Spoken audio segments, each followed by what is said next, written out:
Mike Wolfe didn't know how much more time he would have with his son. Jason was just 3 months old and desperately needed a lung transplant. And just beds away at Columbus Children's Hospital, 2-month-old Kayla Richardson was waiting for a new heart. For both babies, time was running out. She was hooked up to an ECMO machine to keep her alive, and so they said that transplant was the only option. And the odds weren't real likely that he would even receive a donor in time.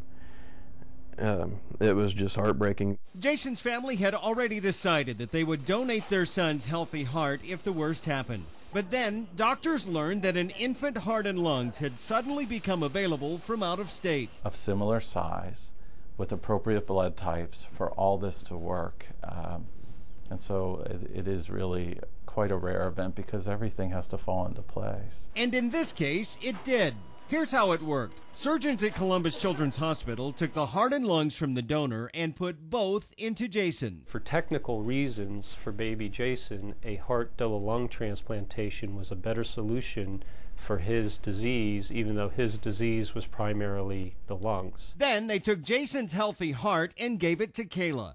By doing what's known as a domino transplant, both got what they needed and became the youngest babies ever to give and receive a living heart. Without use of this domino transplant, most likely Kayla would not have had an opportunity to get a transplant and most likely would not have survived. But after almost 12 hours in side-by-side operating rooms, both babies made it. Transplant donors usually remain anonymous, but in this unique case, both families share a lifelong bond.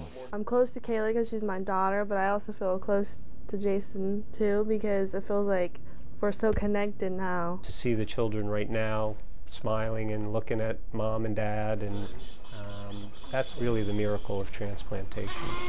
At Columbus Children's Hospital, this is Clark Powell reporting.